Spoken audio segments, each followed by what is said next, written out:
All right, so now back on to more SC300 stuff.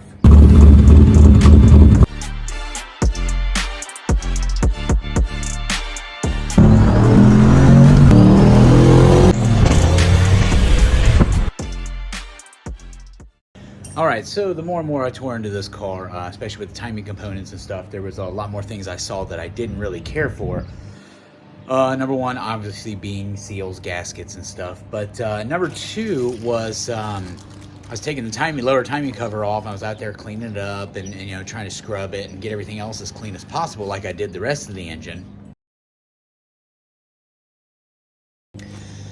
And then I noticed the lower timing cover is just shot. So I actually was able to find a factory Toyota one, which is absolutely fantastic. I found that thing on Amazon for like 58 bucks. So that was awesome.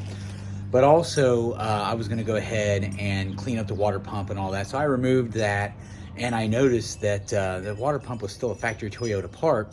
And I know that that bottom end has it has more than 200,000 miles on it. So I said, you know what? Maybe I'll, you know, take it apart, at least look at the water pump and the housing to make sure everything looks good, make sure the bearings look good, because I didn't notice any leaks or anything. But I do know that the engine had stop leak in it for the head gasket before. That's the whole reason of tearing it down in the first place. So I went ahead and tore it apart. The water pump actually looked good. It didn't look like it had any indications of leaking or anything. But with the mileage, I said, you know what? I would have to remove the timing belt to change it anyway. So let's go ahead and at least, you know, put new gaskets in it and clean it up and everything. So go to do that. Well, I find out that the SC300, actually all two JZs had this bastard child water pump. They had a 10 bolt and 11 bolt. Well, they look identical, except for the 11 bolt, the gasket's a little different. Guess which one I had? So that bastard 11 bolt one, just to find a gasket, it's just a pain in the butt. You know, parts stores, I couldn't even find one. So I said, you know what? I'm just gonna go ahead and change the water pump and the housing, so that way I can go completely through and make sure it's all good. And if I do run into this later again down the road, I know it's just another part that I can literally pick up something local. So then I did more research and I noticed that this company called AISIN, AISIN, is who makes the factory Toyota parts and Lexus parts and stuff. And I actually looked at the factory water pump and it said Toyota on it, but it also said AISIN in the corner. So I'm like, okay, cool, that's the part I want to go for. So I searched and searched, and believe it or not, the best place I found actually was Amazon. I found the actual full water pump component kit. Came with the timing belt and everything, which I already have, but I'll explain to you, it actually ended up being cheaper buying it as a kit. Here's the part number on the kit, right there. And here's also the thermostat that I got for it.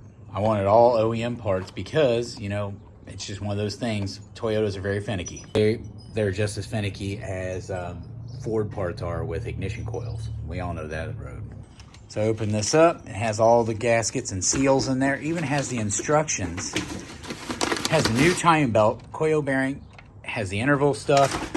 This right here I threw in there because that's going to be for later stuff. But here's the water pump and the housing. Now you can see here, everything's all nice and clean. But you also notice that this is a factory AISIN part, as it says right there. But they can't sell it under Toyota, so what they do is they just grind Toyota off of there.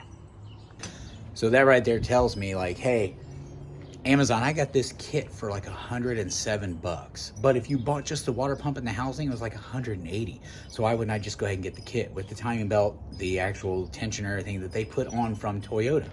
I also went through and started cleaning up a whole bunch of other parts. And like I said earlier in that one picture, the car is starting to really clean up.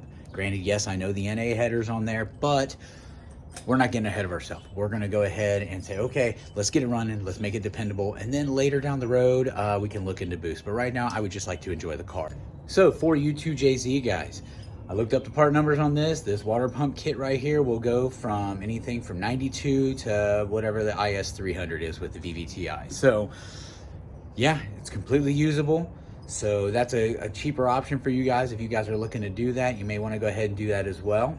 I also opted to go a little step further and find a factory Beck Arnley seal for the crank, so I'm gonna go ahead and do the crank seal as well. I want this thing to be buttoned up tight when I put it back together because I do not want to have to tear it back down anytime soon. Now it's time to get this stuff installed, guys, so we'll see you on the next one with more updates on the SC300.